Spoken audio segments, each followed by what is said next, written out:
Alright guys, so I'm back. Sorry about the video quality, I'm just using my phone. It's pretty much the only thing I have. I'm not really into video. But here we're looking at my, I guess you can call it a Christmas gift to myself. I saw a pretty good deal on this little reef system. It's called a Fluval M90. It's 36 gallons. You might have saw my other Fluval, which was the Fluval M40, which was 14 gallons. So I got a pretty good deal on that, and we'll talk about that at the end of the video. But basically it's the same setup, just a different color. And 36 gallons, an all-in-one aquarium. Came with the light. Came with some other items as well. So the light's a Fluval Reef 2.0 light. It's dimmable, it has a blue range, it also has a full white range. I'm pretty sure you can grow corals in it. It's made for it. Maybe not SPS, but I'm sure you can grow some LPS and some soft corals. And I also have an AI Prime that was on my small 14-inch tank, 14-gallon tank. But what happened was the hurricane happened, and I lost the tank pretty much. So it's empty right now. And during the hurricane, the power was out for about a week. So I had to just move everything into the 20 long and keep that alive with the generator and everything that was going on. So the 14-gallon you saw in my last video is sitting in the patio right now. And the only one I have going is the 20 long with the Domino Damsel in it. So then I came across this. It was on sale and marked down and then marked down again, and it had been sitting at PetSmart for a real long time. So basically it's Fluval Reef M90. We're looking at some sort of big circulation pump. Probably not going to use that. I already have a Fluval C protein skimmer. I dislike this skimmer, but I really didn't buy it for that. I just bought the aquarium for the larger size, the frosted look. I like the way the cabinet looks, and I like the all-in-one in the back. The chambers are quite large compared to some of the other chambers in other all-in-ones that are on the market. So this protein skimmer is probably not going to stay. I might just throw it on eBay or Craigslist or something. Came with some salt, which I'll use. I don't care. I don't have to be picky for fish only at first. This will probably end up going too. I'll use some other pumps that I have that are smaller. And it came with a return pump, and it also came with some water conditioner. There's damage on the shelf on the inside. You can see that here. Not a big deal. I'll just take the shelf out. I'll repair it with some epoxy and just lay it right on the studs that it's supposed to fit into. Not a big deal. It'll be just as strong, if not stronger, when I'm done with it. The lighting in here is pretty bad, but you can kind of see it right there. So again, that's the only damage that was on it. The shelf was kind of broken, but it still holds good weight. I should be able to put an ATO on top of it as long as I fix it up a little bit. I'll adjust the doors, get them to close perfectly. No scratches or anything, just the inside shelf, really. I noticed on this tank, it has the frosted glass, which I kind of like. It looks cool. I have no problem with that. On my older one, it was frosted on both sides. That was a problem. The algae and everything gets on there, and it was very difficult to clean. On this tank, it's only frosted on the outside, so I must have had an earlier model when they first started out. Here's the LED. You just tap it once, it goes to blue. Tap it again, it goes off. Tap it again, it comes back on. And if you hold it down, it will dim.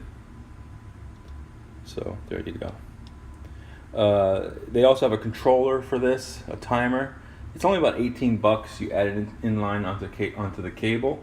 I'll probably get that. I'm not going to do the wireless thing. It's kind of a joke. Who needs that for something so basic? Now here's the big part. This is where the decisions have to be made. What am I going to do with these sumps? So basically what we're looking at is, there's a cover. And we have 1, 2, 3, 4 chambers. So this return chamber will probably remain the return chamber, and I will probably put my reef glass in there, or maybe buy another reef glass and have 2 reef glass protein skimmers. I kind of like having just the Airstone skimmer It's extremely quiet. I pump in air from the outside, so I get rid of a lot of the carbon dioxide, so my pH stays real stable, and it's extremely silent. It's no hassle, very little adjustment. I highly recommend looking into a reef glass or similar airstone only skimmer for a nano tank such as this or smaller. Then we have these two chambers here, which I plan on making a refugium. As far as the size goes, I measured them, and the size is 19 by 4.5 by 13 inches. So definitely 10% of the aquarium volume, if not a little bit more. And this second divider here, I could strip off with some razor blade, take off and bend it, or just take it out completely. And if I ever want to reinstall it, I could. And then have one larger refugium and put an underwater light or a light that will sit low. I mean, ultimately I would like to have a Kessel Flora, but I don't want something above the water. It's not going to be in a sump or under a cabinet, so I have to get something that I can get in the water or close to it that's waterproof. So they make some, I think Hydor makes them. They're quite long and they're magnetically adhered, so I should be able to use something like that in this area. So this centerpiece might come out, the whole thing will become a refugium, and the last one we're talking here is the overflow. So the overflow comes in, and this one it goes down into the drain and then goes into the refugium portion via underneath the weirs, underneath the vents that let the water go through. They're underneath, and then the next two, they're up top. And there's also holes at the bottom on the corners so water can get through there. So I think that's a good design. On my other one, it only flowed through the top of the two chambers. So basically I'll have, in this one I'll have like a marine pure, maybe a small pump for a little extra circulation, and carbon and filter media in the first chamber, refugium in the first and second chamber, or make that just one big chamber, and then a return pump with the two protein skimmers in them. This was what was on my previous setup. It's basically egg crate or light diffuser I had made and sealed it up with some twist ties, tie strips, whatever you call them, tie straps, zip ties. There we go, zip ties. This is the, I'll start fresh. This is what I used to put the marine pure in. So this would fit perfectly in here. It fit in my other unit. So that would go down in there.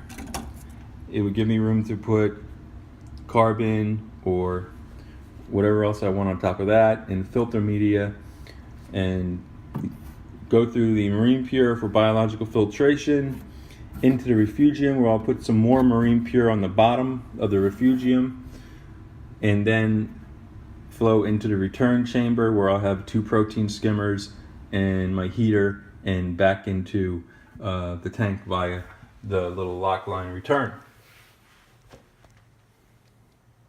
Right there.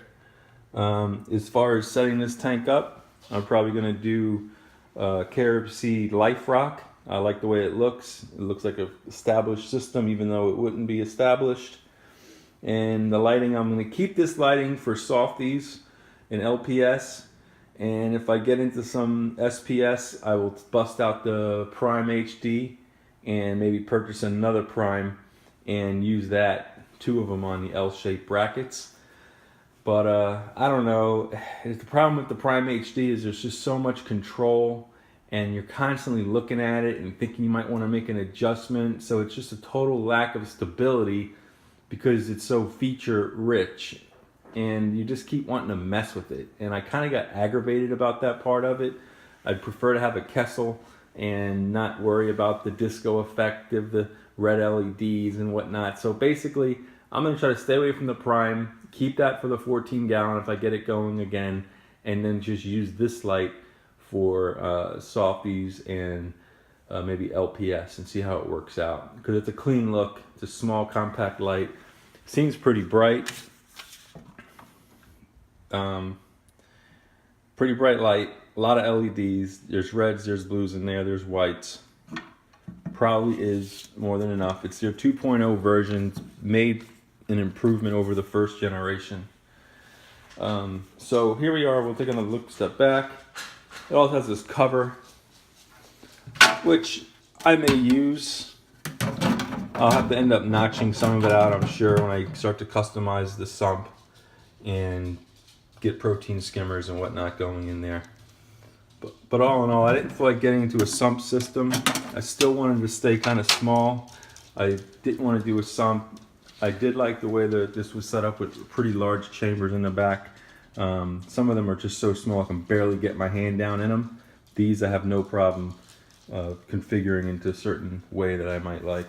So that's it, guys. As far as the price goes, I don't have the numbers in front of me, but I'll put them on the screen. Basically, I ended up paying around $330 for this unit.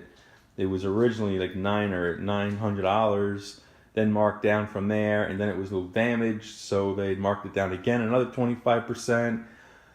Plus, I used my coupon and returned something that was worth $70, and I ended up walking out the door with this for about $200 and something out of my pocket, but the actual cost was around $330. Not bad. I think it's a pretty good deal. Not a scratch on it except for that inside shelf, and the light's not too bad. And I think I have a lot more versatility with this compared to a 14-gallon. And so the next video you'll see is probably an aquascaping video, and